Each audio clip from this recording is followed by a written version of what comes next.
Hey guys, this video is the overview of the basic instructions for the Reflection Me personal essay. For any of you guys that are still confused about this assignment, this is your one-stop shop destination for an overview on what is expected. It's pretty basic because the assignment itself is fairly basic, so not a whole lot to get into here, but I do want to go over it for those of you that might want to just hear it one more time or see it one more time. These instructions are posted with the assignment that's due on September 11th, and I'm also going to add this as a PDF file. Again, it's the Reflection Me personal essay. We've been working on this for the better part of a month. It relates to your core value traits, what you believe, what you don't believe, what you value, what's right in the world and what's wrong. It all comes into focus here, and all the other reflective and introspective writing we've done since the beginning of the class, since almost day one. It all comes into focus here. This is your opportunity to get your thoughts on paper as it relates to your story and your perspective. On that point, it is a personal essay. Do want to make that clear. This is about you, or you're the central figure in this writing. You're the star. Okay, so this is not always going to be the case in the writing we do in this class and any of your writing you do beyond this class. So go ahead and take advantage of one of these last opportunities where you're actually the star of your writing. It's expressive writing. It's about you. It's from the first person point of view.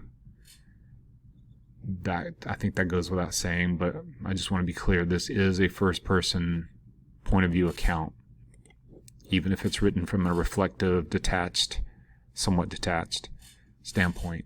Must be written either thematically or chronologically in structure. Thematically would be more reflective, and chronological would be more narrative-like, based on all those narrative structures that we talked about in class. The E-story arc, the basic story arc. So it can be either of those. It must be based on a core value trait. We've been talking about those. Narrow it down, or a combination or some sort of tension between two traits. If I've talked to you about that, then certainly you can do that. Otherwise, go with a core value trait.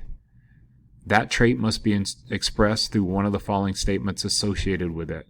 Either this is what I believe, this is what I learned, or this is what I value. So it could be, I believe in whatever.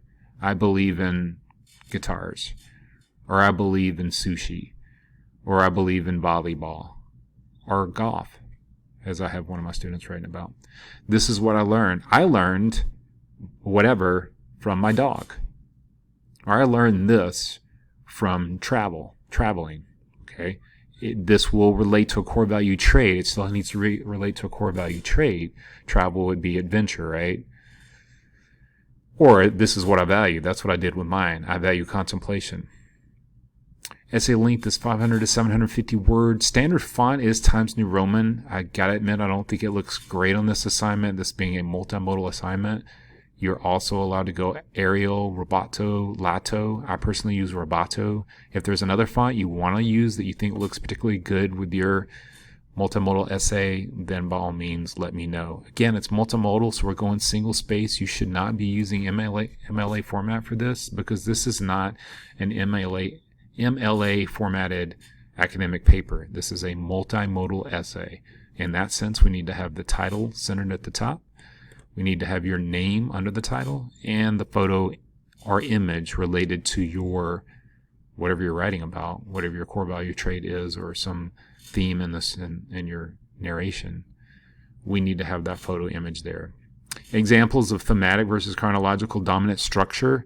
Again, this is structure, so your paper might still have a theme, and likely will have a theme, even though it's chronological, but that doesn't mean it will be structured thematically. For examples of how this is different, look back at our notes and look back at what we talked about last week, or see the examples from the class versions of My Summer Story.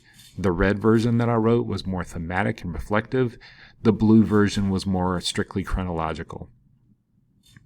Also, seeing red in a different light is thematic reflective, and mission accomplished more chronological. This is due September 11th at 11:59 p.m. This is what it looks like. So this is I guess it would serve as a final draft. I never quite went through it one last time. I've been so busy grading to give it the fine treatment of editing, but I did give it a final sweep as far as having it serve as a final draft in essence.